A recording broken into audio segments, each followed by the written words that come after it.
Salutare, prieteni! Este așa un fenomen interesant. La noi pe canal, majoritatea din voi, cei care urmăriți, sunteți pe Android. Așa spune statistica, cel puțin. Dar atunci când vine vorba de episoade despre update-uri, sisteme de operare, cele mai populare episoade oricum sunt alea despre iOS. Iată cum vine asta. Poate cine știe, fiecare din voi au câte două telefoane. iOS 17 a fost anunțat de curând. Dar până ajunge pe iPhone-urile voastre, în toamnă mai exact, eu ca de obicei am instalat versiunea beta și am zis să vă arăt și noutățile importante, dar și foarte multe chestii pe care sigur nu le-ați văzut în altă parte. Credeți-mă, ați vă bucurați că e de bine. Ca să nu discriminez pe nimeni, eu am instalat update-ul pe unul din cele mai populare, dar și vechi iPhone-uri care suportă acest update, iPhone 11. Așa că o să fie interesant, nu lungim mult vorba și să-i dă bătaie.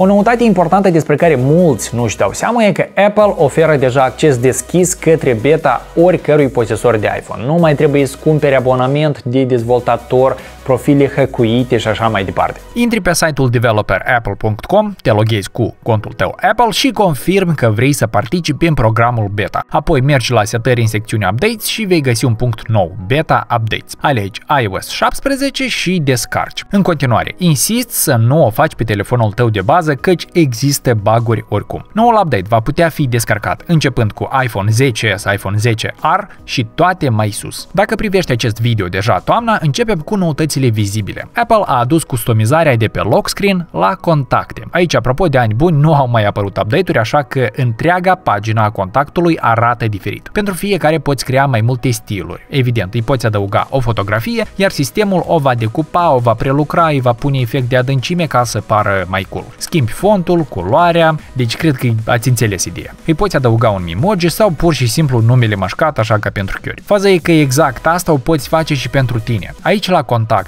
în My Card, îți creezi șablonul tău care va apărea la restul atunci când vei utiliza funcția nouă anunțată Name Drop. Dar ceva îmi spune că ea va apărea inclusiv și la toate contactele tale care au iPhone, pentru că am găsit așa opțiune în setări și pentru că după ce mi-am creat cardul pe iPhone, mi s-a schimbat fotografia profilului pe toate device-urile mele conectate la Apple ID, inclusiv și Mac-ul și gata, altceva n-am.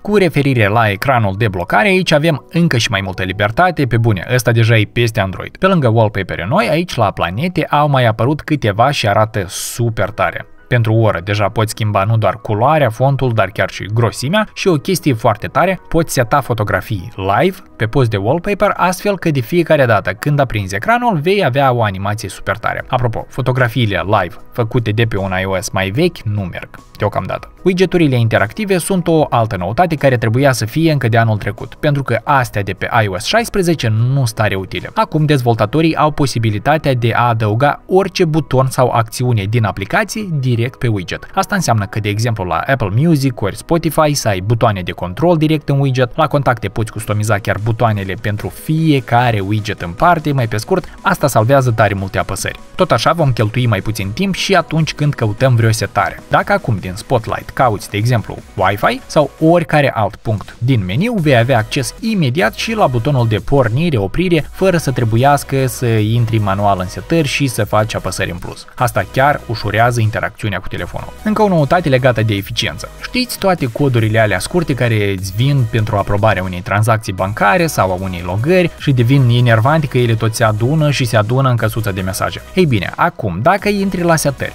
Passwords, apoi Passwords Options, vezi opțiunea de Clean Up Automatically. Sistemul le va șterge automat imediat ce vor fi utilizate, așa că nu vei avea gunoi prin mesaje. Pentru cei care se chinuie să mențină linia orizontului când fac poze. În setări la cameră bifezi Levels, iar acum iPhone-ul te va îndruma cum să scoți un cadru perfect simetric. Pentru a mai salva niște apăsări, din galerie faci zoom la o poză și automat primești opțiunea de crop. De aici deja poți face anotări și chestii pe care le știi deja. deja. Apropo de anotări, dacă ai mereu de furcă cu fișiere PDF, în aplicația Notes acum ai full suport pentru astfel de documente. De exemplu, dacă ai adăugat unul, chiar de aici poți direct să navighezi printre pagini, să selectezi text, să faci notițe sau chiar să aplici o semnătură. Aplicații pentru documente Word sunt mai multe, astea cu PDF-uri mereu au fost o problemă. Dacă anul trecut a apărut posibilitatea de a securiza folderul cu poze ascunse sau recent șterse cu ajutorul biometriei sau parolei, începând cu iOS 17, deja și la Safari, taburile private primesc o casetă separată, la fel supuse aceluiași tratament. Vezi ce e acolo doar după identificarea. O funcție foarte tare despre care nu s-a povestit, acum în Safari, dacă apeși pe aceste litere din colț, ai o opțiune nouă, Listen to Page. iPhone-ul îți va citi tot textul de pe pagină, chiar și atunci când ieși din browser. Deci lucrează ca și cum ai asculta un podcast. Este super comod. Cine utilizează tastatura originală de iOS tot are parte de vești bune. I s-a adăugat AI.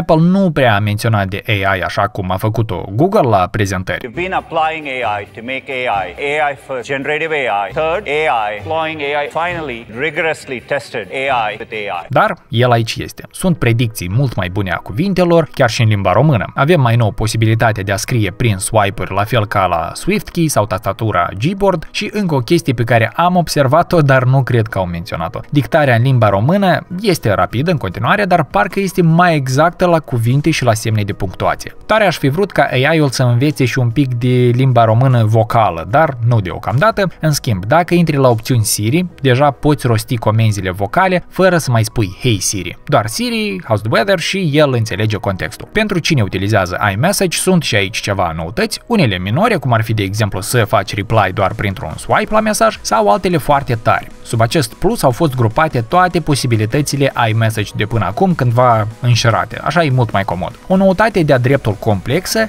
este acest buton nou, check-in.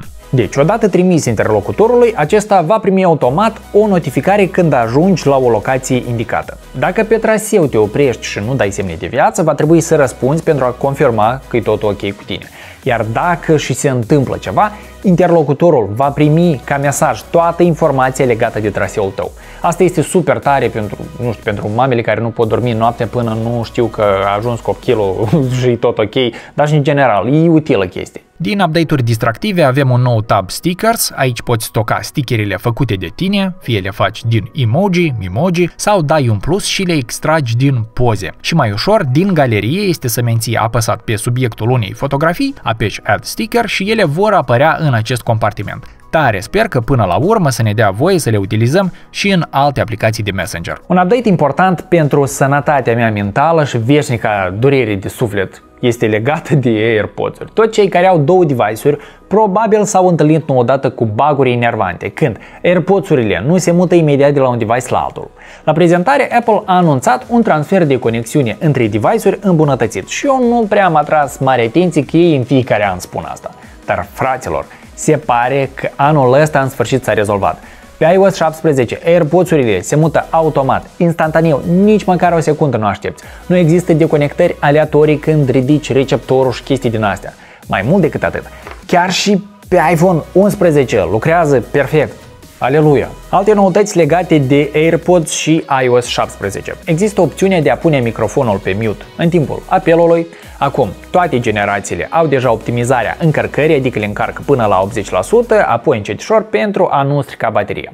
În centrul de control avem un buton mare, așa e mai mare, când vrei să schimbi forțat sursa de sunet și exclusiv pentru AirPods Pro 2, tot aici în centrul de control, vei găsi și noua opțiune Adaptive Audio, care va comuta între noise cancelling și transparency în funcție de mediu. Cam asta a fost totul pentru azi, prieteni, legat de iOS 17. Voi, dacă ați mai găsit ceva șmecherii, neapărat nu ezitați acolo să vă împărțiți cu ele în comentarii. Totodată, un like neapărat sub video pentru efort.